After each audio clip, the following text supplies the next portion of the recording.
mi milagro, su propósito. Mi milagro, su propósito. Amén. Como seres humanos tenemos necesidades específicas de toda índole, ¿cierto, mis hermanos?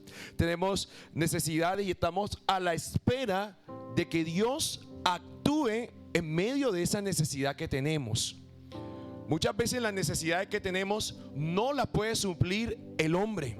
Y es allí cuando el hombre no puede actuar, cuando el hombre dice que no es posible, es cuando Dios dice es posible.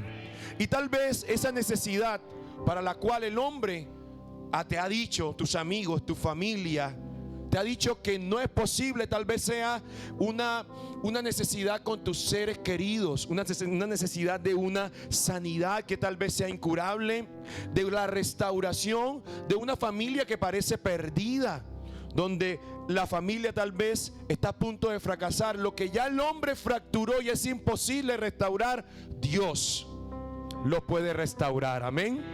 Tal vez estás esperando la acción poderosa de Dios, incluso en las injusticias de las personas que están a tu alrededor. Pero abogado tenemos para con el Padre, amén. Pero no solamente con el Padre, sino que tenemos nuestro abogado personal. Y es allí donde Dios comienza a actuar milagros en medio de las necesidades que para el hombre es imposible.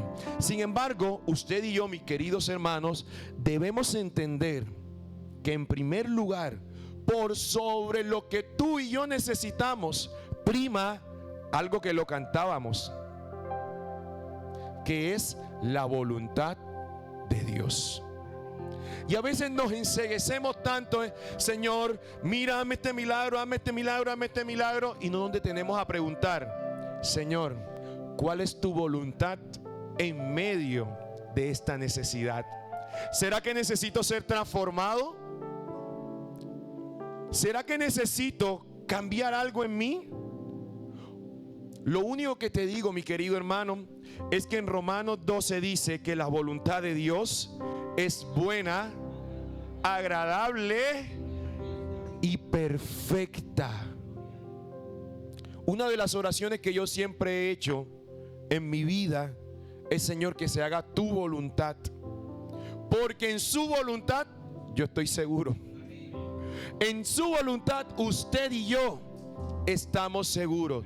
Y pueden venir tormentas, pueden venir ríos, puede presentarse hasta el mismo Satanás delante de usted, pero usted va a estar seguro.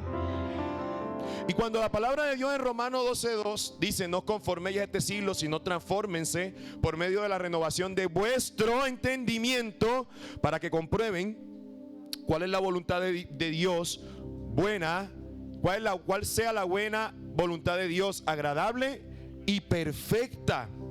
No nos está diciendo que va a ser perfecta para usted y para mí a nuestra manera. Y a veces no comprendemos los planes y propósitos que Dios tiene ahora, porque lo que Dios ha hecho contigo, y me adelanto, tiene que impactar a otros. Usted y yo no nos podemos quedar callados ante las grandes maravillas que Dios hace con cada uno de nosotros. Pero somos unos expertos en callar, y a veces callamos, ¿por qué? Por los problemas, las dificultades, por tantas cosas que nos rodean. Amén. Hemos sido llamados a no conformarnos, a todo lo que el mundo presenta hoy en día. Hemos sido llamados a quitar toda influencia de Satanás y del mundo en nuestras vidas, y hemos sido llamados entonces a cumplir la buena voluntad de Dios. En este sentido, todo lo que quiere Dios para usted y para mí es que nosotros seamos transformados para cumplir su voluntad. Y todo proceso de transformación es caótico, mi querido hermano, porque usted, como esa arepa que usted se come, tuvo que ser trigo, tuvo que ser pilado, ayúdenme el término, no sé, pilado, molido, gracias, y tuvo que ser vuelto ¿qué? Harina, y luego tuvo que ser ¿qué? para dar un producto, un bien final. Y ese proceso de transformación a veces es demorado, a veces es rápido, pero si el trigo pudiera sentir así como usted y como yo, cuando ya sale la semilla, dolería, ¿verdad? Dolería mucho. Y esos procesos de transformaciones somos los que como personas naturales no queremos enfrentar. Sin embargo, a veces pedimos tantas cosas que únicamente van a satisfacer nuestros deseos personales. Ay, Señor, yo quiero que tú me hagas el milagro de que me regales una casa así, así, así, así. Y nos olvidamos de que todo lo que Dios hace en nuestra vida tiene que impactar a otras personas. ¿Será que usted está pidiendo un milagro para satisfacer un deseo personal y se ha olvidado tal vez de que con el milagro, con tu sanidad, con tu provisión, tienes que impactar a otros? Por eso el título de este mensaje es tu milagro, mi milagro, su propósito. A veces nos concentramos más en lo que Dios hace o puede hacer en uno y no lo que Dios puede hacer a través de lo que hace en nosotros. No sé si me entendieron el trabalenguas. A veces nos concentramos más en lo que Dios puede hacer por mí que lo que Dios puede hacer a través de lo que Él hace en mí. ¿Me hice entender? Y es que nuestro milagro tiene que hablar por sí solo. Tu milagro tiene que hablar por sí solo. Y además de eso tienes que cuidarlo. Dile a la persona que tienes al lado, tienes que cuidarlo. Poco a poco, cuando ya el Señor nos da el milagro, a veces perdemos la gran importancia de ese milagro que tuvo en un primer instante.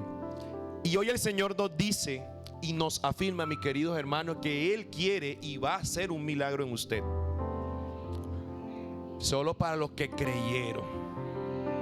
Porque la cuestión de los milagros requiere dos cosas: que usted tenga fe y que sea la voluntad de Dios. Solamente eso. Y hay veces que somos tan insistentes que el mismo Señor, ¿qué es esta fe tan grande de este hombre? Y el Señor hace el milagro automáticamente. Pero hoy lo que Dios quiere enseñar a nuestra vida es que no descuidemos cuando el Señor hace el milagro. Y el Señor ha hecho milagro. ¿En cuántos el Señor ha hecho un milagro? O más bien, bajemos la mano. ¿En cuántos el Señor aún no ha hecho el milagro?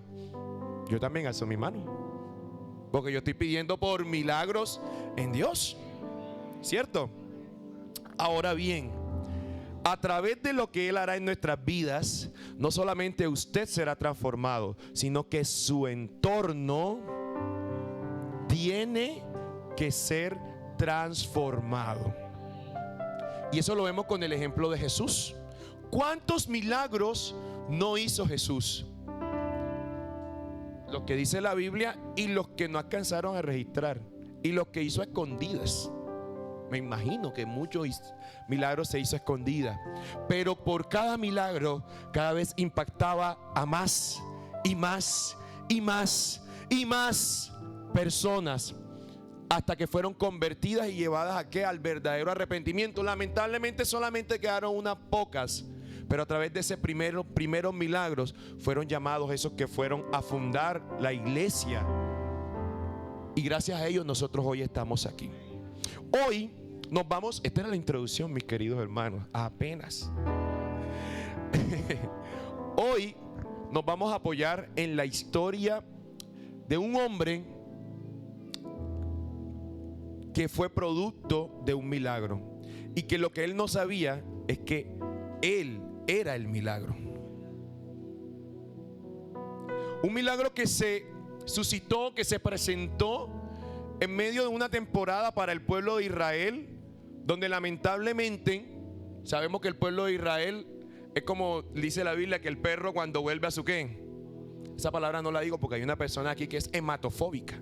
Así es, ¿verdad? No la puedo decir esa palabra. Entonces el pueblo de Israel comenzó a hacer lo malo ante los ojos de Dios otra vez, y permitió Dios que a través de eso malo que hicieron, porque se volvieron a la idolatría nuevamente, fueran esclavos de los principales y acérrimos enemigos de Israel, que eran los que había muchos, pero había uno que era el top, los filisteos. Muy bien. Jueces 13. Vámonos al Antiguo Testamento. Jueces capítulo 13. Ya saben de quién vamos a hablar. ¿Tiene como título qué? Nacimiento de Sansón. ¿Cuántos conocen a Sansón? Ay, bueno, el que no lo conoce, bueno, hoy va a aprender de Sansón. Jueces 13:1. Dice el versículo 1. Los hijos de Israel volvieron a hacer lo malo ante los ojos de Jehová. Y Jehová los entregó en manos de los filisteos ¿por cuántos años? Por 40 años, oiga Dios mío, 40 años. Y había un hombre de Sora, de la tribu de ¿quién? De Dan, el cual se llamaba ¿cómo? Manoa, no Monoa, Manoa. Y su mujer era ¿cómo? Su mujer era estéril, no podía tener hijos. A esta mujer apareció el ángel de Jehová y le dijo: he aquí que tú eres estéril y nunca has tenido hijos, pero concebirás y darás a luz un hijo.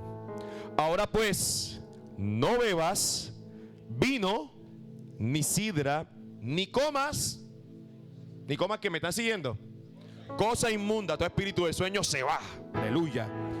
Pues he aquí que concebirás y darás a luz un hijo, y navaja no pasará sobre su cabeza, porque el niño será nazareo a Dios desde su nacimiento, y él comenzará a salvar a Israel de mano de los filisteos. Y la mujer vino y se lo contó a su marido diciendo: un varón de Dios vino a mí, cuyo aspecto era como el aspecto de un ángel de Dios, temible en gran manera. Y no le pregunté de dónde ni quién era, ni tampoco él me dijo su nombre. Y me dijo: he aquí que tú concebirás y darás a luz un hijo. Por tanto, ahora no bebas vino, ni sidra, ni comas cosa inmunda, porque este niño será nazareo a Dios desde su nacimiento hasta el día de su muerte. La instrucción era clara, ¿cierto? Lo primero es que Dios te va a dar un hijo, mujer. No dice el nombre de la mujer.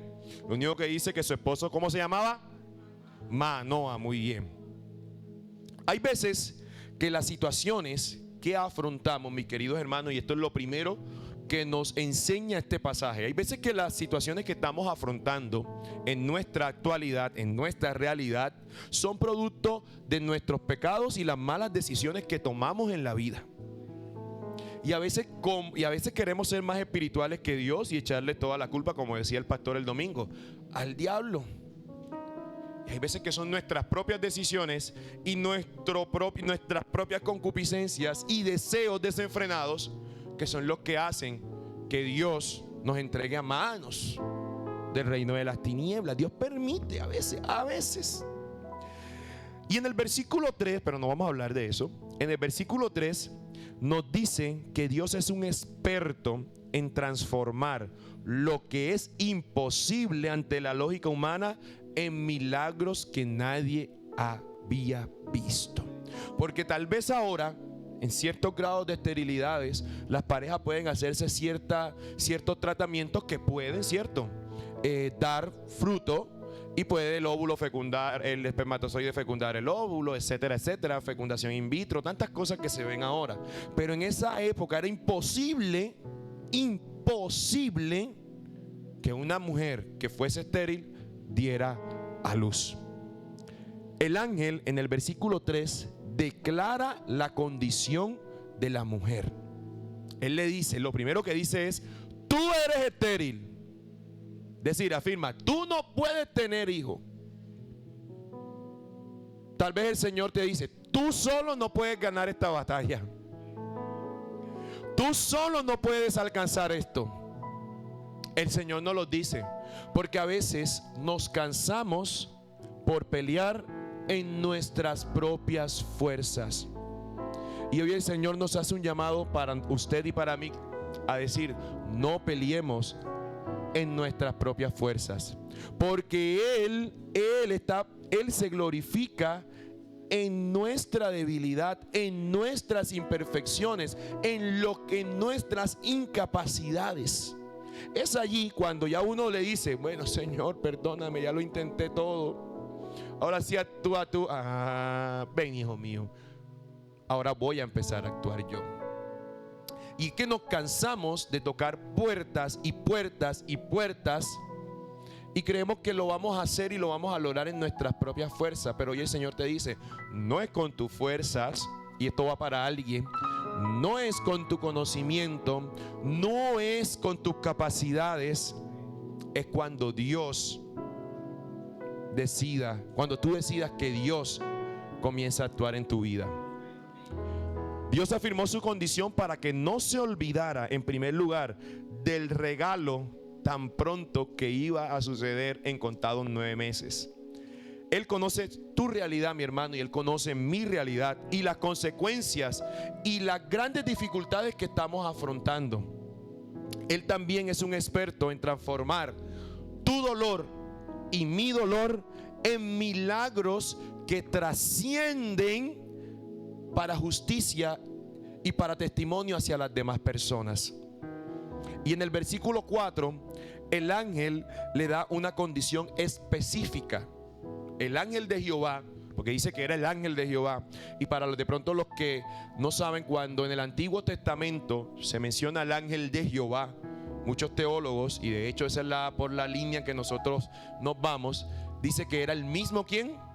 Cristo, el mismo Jesús, cuando habla del ángel de Jehová. El ángel de Jehová le da esa condición específica para recibir su milagro. Número 1, no beber ni vino ni sidra. En otras palabras, el vino y la sidra eran producto de la fermentación de la uva y de otras frutas, principalmente de la manzana en aquella época.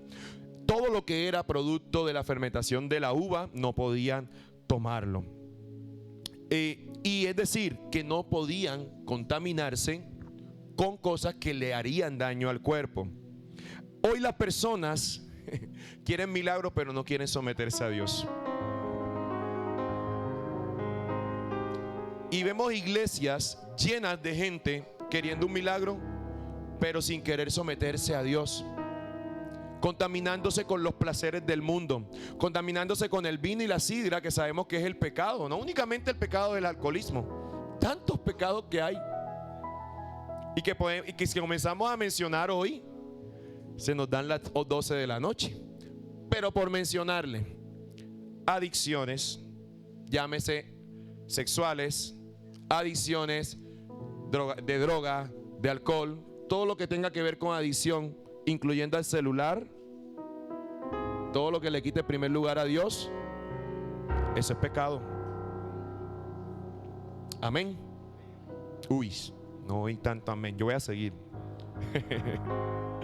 Entonces hoy las personas quieren milagros, pero no quieren someterse a Dios. Incluso quieren la multiplicación de los panes y los peces, pero quieren seguir desperdiciando su vida en el pecado.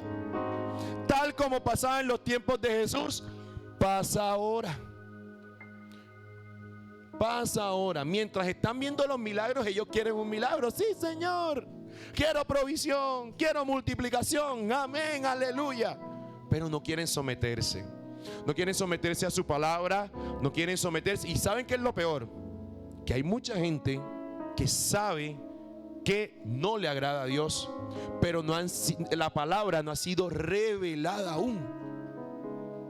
Porque una cosa es saber y otra cosa es entender. Mi pueblo perece por falta de conocimiento, entendimiento. Porque usted en estos momentos lo que está recibiendo ahora es una simple información. Pero cuando el Espíritu Santo asienta esta información y usted la pone en práctica, la pone en su cerebro y la pone en práctica todos los días, ya se convierte en un conocimiento. Porque el paso de una información a un conocimiento es la praxis, la práctica. Téngalo en cuenta, ¿oyeron? Para que toda la información, todas las prédicas sean palabras reveladas a su vida, pónganlas en práctica. Cierro paréntesis.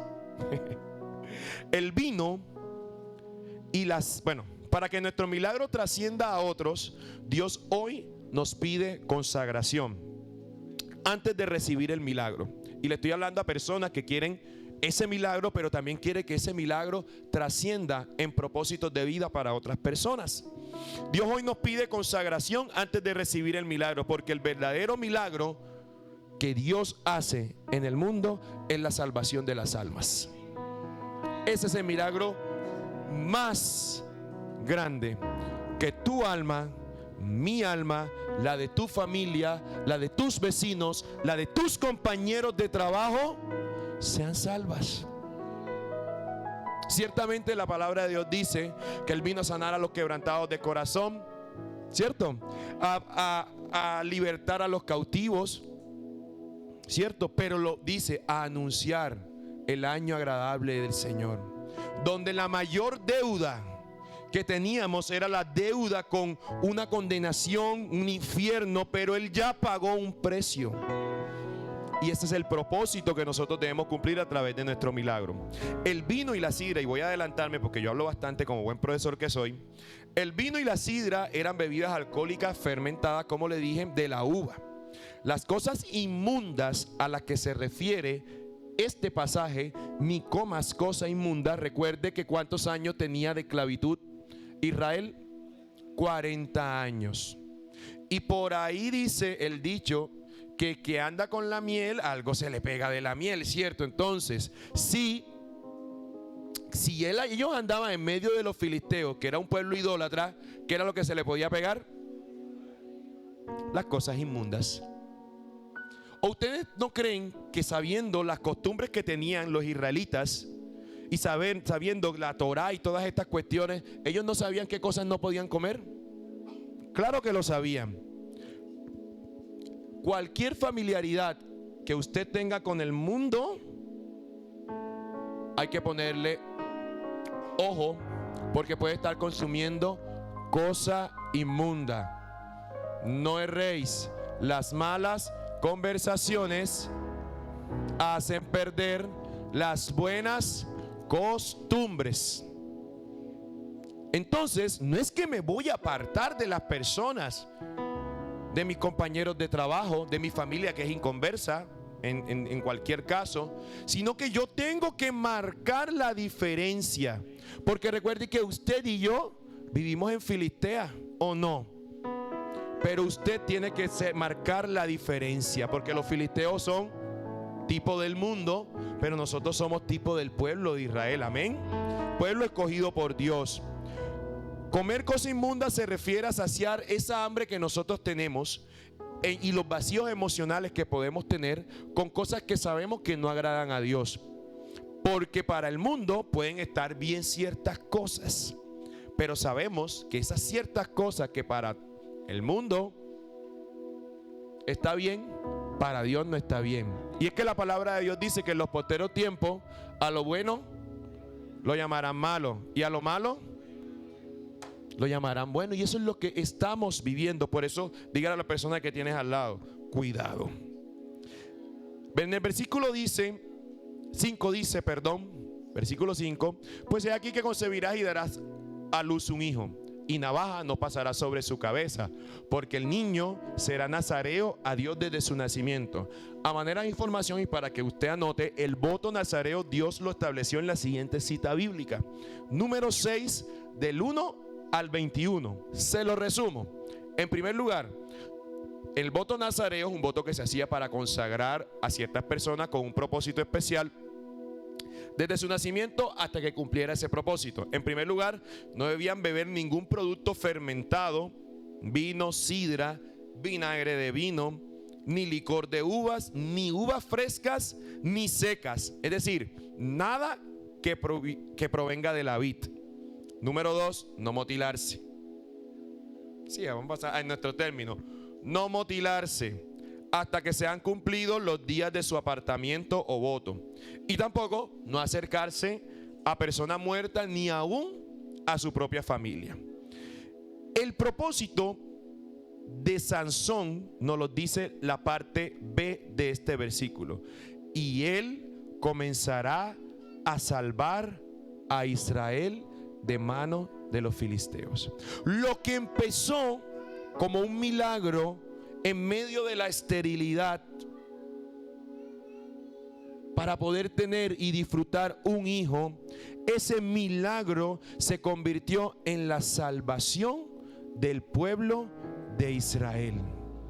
Es decir, que tu milagro no únicamente es para que tú lo disfrutes, sino para que toda una nación, todo el mundo y todos los que te conocen puedan disfrutarlo. No lo creyeron. ¿Usted había pensado que su milagro no es suyo? Su milagro no es suyo. Su milagro proviene de Dios para cumplir el propósito de Dios en usted primeramente y luego en las personas que lo rodean. Amén. Ahora, en el versículo 6 y 7, la mujer le cuenta a su esposo Manoa todo lo que había acontecido. Y mi pregunta es, ¿por qué el ángel no se le apareció a Manoa, sino a la mujer? Pues algo fácil. En la época antigua, y de hecho en esta época, la mayoría de las veces, ¿de quién está a cargo la crianza de los hijos? De la mamá. Es decir, que la visión, aunque Manoa era el hombre, la misión, de conservar el voto nazareo era de la mamá, no era de Manoa. Sin embargo, esta mujer conocía algo que se llamaba sujeción y autoridad y cobertura. Porque déjeme decirle a las casadas, usted no puede estar orando por un milagro sin que su esposo lo sepa, y viceversa también. Porque es que lo que Dios va a hacer en usted va a trascender a lo primero que trasciende es a su núcleo familiar. Usted no puede estar haciendo planes sin comentárselo a su pareja, a su esposo o a su esposa. Y esto nos lo enseña esta mujer que no tiene nombre. ¿Por qué? Porque ella conocía la autoridad. Y además de todo, y va a sonar chistoso, es que sin Manoa no podía accionar el milagro. Ustedes me entienden. Todavía estamos en horario infantil. Sin Manoa no había milagro, obviamente. ¿Cómo? Entonces Manoa le dice, el versículo 7, por favor. Ella le profiere todo, y el versículo 8, le dice, ¿qué le dice el versículo 8? Entonces oró, y miren, aquí está la clave. Mira que el Señor me habló esto, que Él va a hacer este milagro en mí. Ore. Señor, que lo que tú le hablaste a ella, yo quiero verlo también. Eso es lo que oró Manoa. Entonces, el primer impacto de nuestro milagro debe ser en nuestras familias. En nuestras familias, porque no somos ruedas sueltas. Porque todo lo que haga en un hijo, en una madre, en un esposo, en un abuelo, eso va a repercutir sobre toda la familia, y su familia puede ser salva completamente por un milagro. Por un milagro. Si no impacta nuestra familia, es porque no hemos entendido el propósito de nuestro milagro. Porque lo primero que tenemos que hacer es involucrarlos, sean cristianos o no. Es más, cuando no son cristianos es cuando más tenemos que involucrarlos, porque aunque no crean al principio, se van a quedar boquiabiertos, y si no creen por la palabra, creerán por los milagros. De una de las dos maneras van a creer. Entonces comuníquele que Dios va a hacer este milagro, porque Dios me habló en sueño, Dios colocó este sentir. recálquele ese milagro, que Dios lo va a hacer. Compartir lo que queremos, hay que buscar dirección de Dios. De hecho, hay veces en que Dios permite que la situación familiar se vuelva tan dura y que necesitemos un milagro familiar solamente para que nuestra familia venga a los pies de Cristo. ¿Sí ha conocido esos casos, verdad? Nosotros somos los directamente responsables, mis queridos hermanos, de mantener ese impacto de nuestro primer milagro, que es la salvación de nuestras familias. Luego en el versículo 24,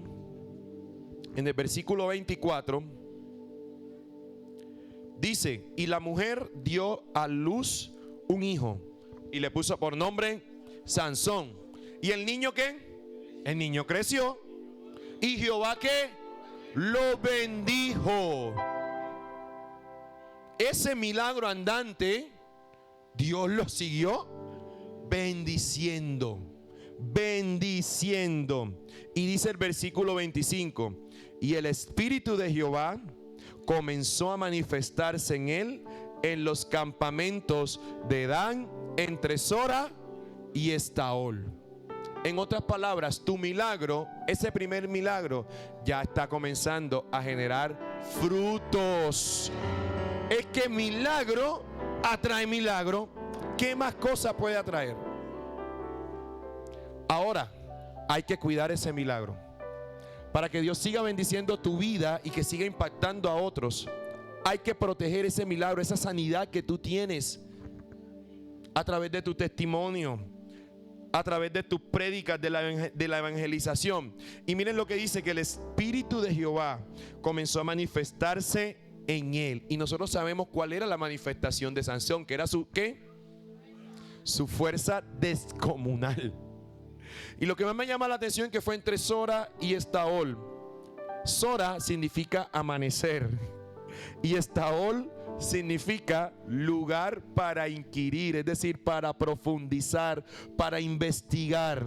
Es decir, que tú en el amanecer, cuando te levantas, tienes que meditar en la palabra de Dios, tienes que meditar en medio de su presencia, para que el Espíritu Santo comience a manifestarse en ti.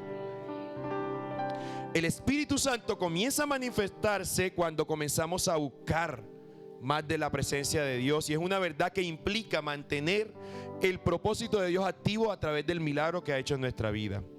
Sin embargo, no todo es color de rosa, mi querido hermano, porque Sansón tenía una gran debilidad. ¿Cuál era? Oh, mi hermano, las mujeres. ¿Para cuánto las mujeres? No, mentira, no voy a preguntar eso. Mire, Sansón no podía ver una escoba con falda, porque como dicen acá mis alumnos y todos los costeños, le tiraba. Enseguida le tiraba. Muchacho tremendo. Tenía esa gran debilidad. No obstante, Dios convirtió esa debilidad en la oportunidad perfecta, mis queridos hermanos, para cumplir su propósito. Eso ahí, es decir, que Dios en nuestras debilidades, como lo dice en Corintios, Él se perfecciona y cumple el propósito en tu vida. En nuestras debilidades. Y como predicaba nuestro pastor, nuestro padre el domingo, es que nuestro principal enemigo somos nosotros mismos, ¿cierto? Y esas cosas habitan en nosotros y tenemos que menguarlas. Se enamoró en primer lugar de una mujer filistea en Timnat, así se pronuncia. Está en el capítulo 14, versículo 1 al 3. Pueden ir anotando. El primer enamoramiento. Y es, ojo, esos son los que registra la Biblia. No sabemos qué otro por ahí. Ok. Del 1 al 3. Y el versículo 4, vamos a leerlo por favor. El versículo 4, 14:4. 14:4. Mas su padre y su madre no sabían que esto venía de Jehová. ¿Qué venía de Jehová? Que él estuviera enamoradizo de una mujer filistea en Timnat. Ahora no es que usted vaya a estar enamorando. Allá los multipropósitos por allá atrás. Él me entiende. Porque él buscaba ocasión contra los filisteos. ¿Ocasión para qué? Para destruirlos, ¿cierto? Pues en aquel tiempo los filisteos dominaban sobre Israel. Es decir, que ese enamoramiento excesivo, ese exceso de amor que tenía Sansón, Dios convirtió esa debilidad en la ocasión perfecta para comenzar a salvar a Israel de manos de los filisteos. Y usted comienza a leer la historia de Sansón y se da cuenta que, bueno, él comienza a hacer una treta porque se enamoró, hacen una fiesta de banquete, entonces él derrota un león, etcétera, etcétera. Léase Jueces 13, 14, 15 y 16 y va a poder conocer un poco más la historia de Sansón. Lo que más me impacta a mí es que la fuerza de Sansón no radicaba en el cabello, no, señor. Radicaba en la obediencia, en primer lugar, y en el espíritu de Jehová que venía, que posaba en Sansón. Por ejemplo, Jueces 14:6, vamos al versículo 6. En el versículo 6, despedaza un león con las manos. Dice, y el espíritu de Jehová vino sobre Sansón, quien despedazó al león como quien despedaza un cabrito, los que comen cabra, no sé, sin tener nada en su mano, es decir, sin cuchillo, sin nada, con sus manos. Y no declaró ni a su padre ni a su madre lo que había hecho. Jueces 14:19, mató a 30 hombres él solito. Y miren lo que dice, y el espíritu de Jehová vino sobre él y descendió a Ascalón y mató a 30 hombres de ellos. Y tomando sus despojos, dio las mudas de vestidos a los que habían explicado el enigma, y encendido en enojo, se volvió a la casa de su padre. Esto hace parte de esa misma historia. Pero ¿a qué punto quiero llegar? El espíritu de Jehová vino sobre él, y ese espíritu activó su fuerza. Pero ¿qué permitía que ese espíritu posara sobre Sansón? La de cumplir un voto de no tomar ni vino, ni sidra, ni cortarse el cabello. Jueces 15, 14 y 15. Se soltó de una cuerda, dice la palabra, como un lino quemado con fuego, y mató a 1000 hombres con la quijada, con la mandíbula de un asno. Miren lo que dice. Y así que vino hasta Lei, los filisteos salieron gritando a su encuentro, porque eso fue una treta allí, pero el espíritu de Jehová vino sobre él, y como él lo tenían atado, las cuerdas que estaban en sus brazos se volvieron como lino quemado con fuego, y las ataduras se cayeron de sus manos. Y el versículo siguiente dice, y hallando una quijada de asno fresca, aún extendió la mano y la tomó, y mató con ella a 1000 hombres con la quijada de un burro. Y después de estos acontecimientos comenzó a juzgar a Israel durante 20 años. Cuando habla de juzgar, es liderar a Israel, salvar a Israel. Sin embargo, en el Jueces 16 del 1 al 3, ¿qué creen que pasó? Se enamoró, mis queridos hermanos, porque el anterior enamoramiento, usted se lee la historia, y fracasó totalmente. Fracasó. Y él era multipropósito, tenía muchos propósitos en su vida. Y fue a Sansón, a Gaza, y vio allí a una mujer que era como, Dios mío, prostituta. Y se llegó a ella. ¿Y qué más dice? Y fue dicho a los de Gaza, Sansón ha venido acá, y lo rodearon y acecharon toda aquella noche a la puerta de la ciudad, y estuvieron callados toda aquella noche diciendo, hasta la luz de la mañana entonces lo mataremos, porque entre otras cosas le tenían miedo, obviamente.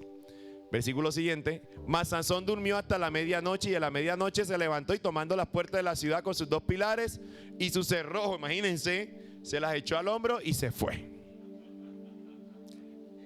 Se fue. Y en el versículo 4, después de ese, ¿qué creen que pasó? Volvió y se enamoró. Óigame, Dios mío, Padre amado, ¿qué es esto? ¿Usted cuántas veces se ha enamorado? Irán, ¿tú cuántas veces te has enamorado? Ninguna. Ah, bueno. ¿Qué vas a hacer? De amén, aleluya, Cristo vive. En el versículo 4 es la historia que nosotros conocemos, ¿cierto? La de Dalila. Esa es la que más nos suena, pero es que ya tenía un recorrido bastante interesante, ¿cierto? Y fue Dalila comprada por los príncipes de los fariseos. Miren la cifra, por 100,000 ciclos de plata. Lo que equivale hoy, yo hice la cuenta como buen economista que soy, $30,125. ¿Sabes lo que son $30,000? A pesos, 120 millones de pesos. Y lo peor que dice es que cada uno le iba a dar esa cifra. Multiplique. ¿Por qué?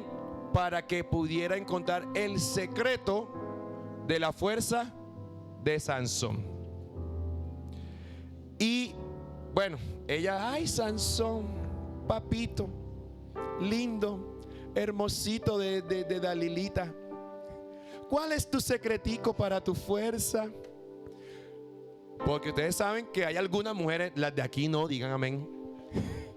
Las de aquí, oigan, ustedes como que, bueno, son bien, dejen sus no tan sus seducciones. Papito, tú eres muy bonito, te quiero. ¿Cuál es el secreto tuyo para esta fuerza? Pero Sansón como que la miraba así, todo así. No, que cojan unos mimbres y esto y los pongan encima de mí. Y a la vuelta encontrar mis queridos hermanos, se levantó. ¡Ahí vienen por ti, Sansón! Y se levantó y él rompió eso como si nada. Luego, ayúdenme, las cuerdas nuevas, en una cuerda que la ataran con cuerdas nuevas. No, mentira, la primera era que con una tela ayúdenme, no eran unas trenzas, sí, pero es que le amarraran el pelo, dicen unas guedejas, que le amarraran el pelo. Sansón, ahí vienen los filisteos, que los fariseos, los filisteos, eso. Como si nada. Y ya en el versículo 15, miren lo que dice Dalila. Bien tremenda esa Dalila, mi querido hermano. Y ella le dijo, ¿cómo dices yo te amo? ¿Cómo dices yo te amo cuando tu corazón no está conmigo? Se hizo la víctima, mi querido hermano, ¿ah? La víctima. Ya me has engañado 3 veces y no me has descubierto aún en qué me imagino que hasta lloró. Dios mío, ¿en qué consiste tu gran fuerza? Y aconteció, presionándole ella cada día. Ay, Dios mío, Padre amado, todos los días, ay, mi amor, intensa. Ah, pero es que póngase en el lugar de Dalila. Eran 120 millones por príncipe, por cabeza. Y le importunaba, su alma fue reducida a mortal angustia. Ya, Dios mío, ¿quién me quita a esta mujer de encima, Padre? Le descubrió pues todo su corazón y le dijo, nunca a mi cabeza llegó navaja, porque soy nazareo de Dios desde el vientre de mi madre. Si fuere rapado, mi fuerza se apartará de mí y me debilitaré y seré como todos los hombres. Y en el versículo 20, ya cuando vienen los filisteos y comienzan, ya a Dalila le raparon la cabeza y ahí vienen los filisteos. Y luego que despertó él de su sueño, él dijo, esta vez saldré como las otras y me escaparé. Pero él no sabía que Jehová ya se había apartado de él. No esperemos que Jehová se aparte de nosotros.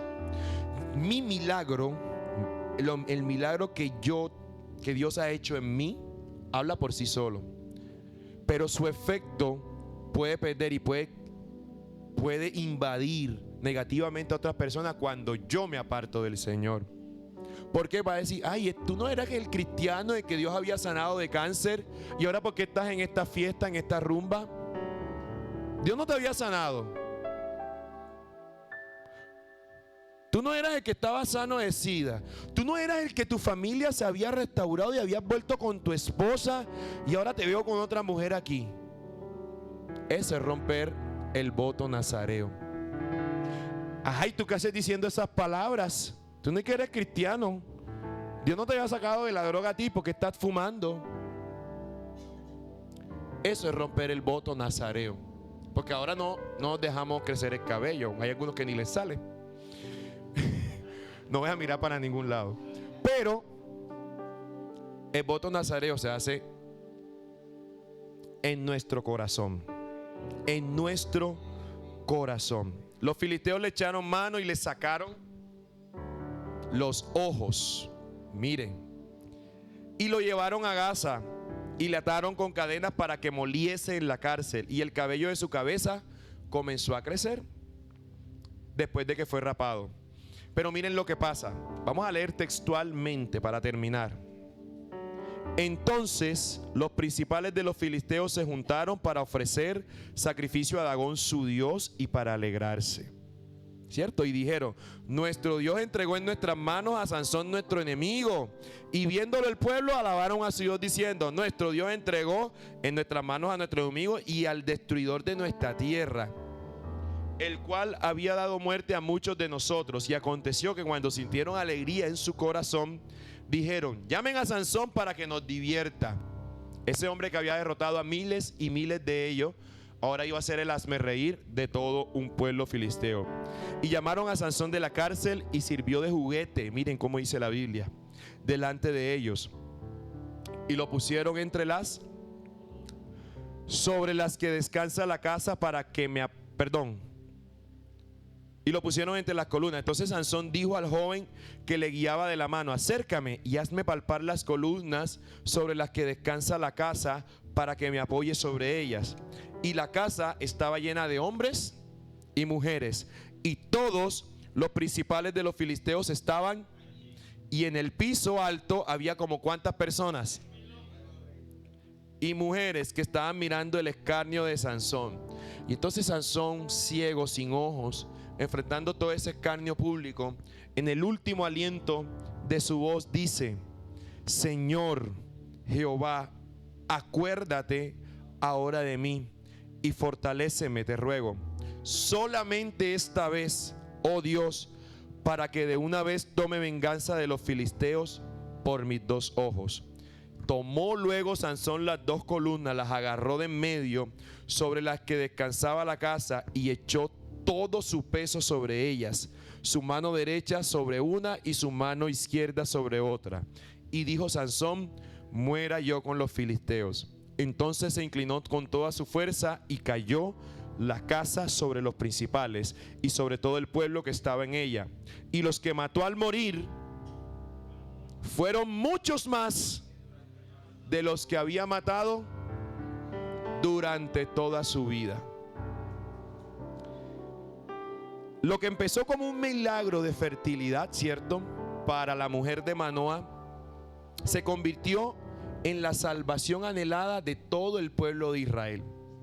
El milagro que Dios hoy va a empezar a hacer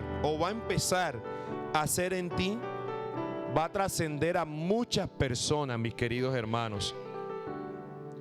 ¿Qué significa esto? Que lo que para ti es personal se va a convertir en el método de Dios para la salvación de todos los que te conozcan. Pero tienes que cuidarte, número 1, de tomar vino, sidra. Motílese, córtese el cabello. No coma cosa inmunda.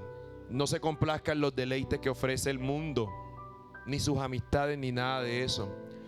Y recuerden que el lugar donde comenzó a manifestarse el Espíritu de Jehová fue entre Sora y Estaol. Fue en una búsqueda constante de Sansón entre Sora y Estaol.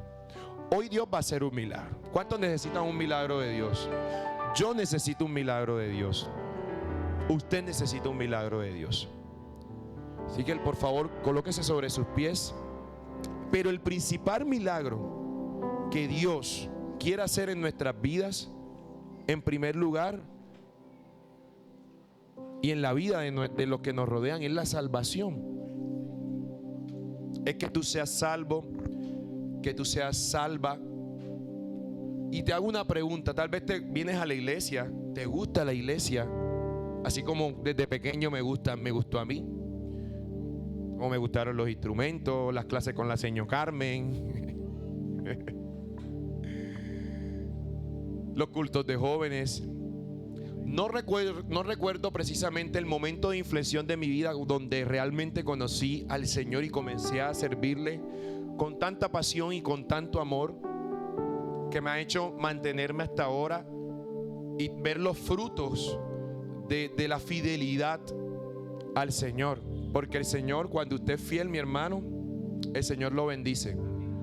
Y como leíamos al principio, y si permanece en su voluntad. Tal vez muchas cosas en mi vida, y me permito hablar de mí, para mí no han sido ni buenas, ni agradables, ni perfectas. Pero para el Señor sí. Y ese ha sido su método para empezar a ser transformado. Y he visto milagro tras milagro. Pero para ver un milagro en mi vida, no siempre he estado aquí. A veces he estado acá. Y cuando estamos acá, ese es el pretexto del Señor para crear algo nuevo en ti. Porque la filosofía nos dice: hoy estamos arriba y estamos abajo. Hoy el Señor te dice: yo permito que estés en las montañas, pero que también estés en las profundidades, para que tú sepas que yo soy tu ayudador y que yo te levanto.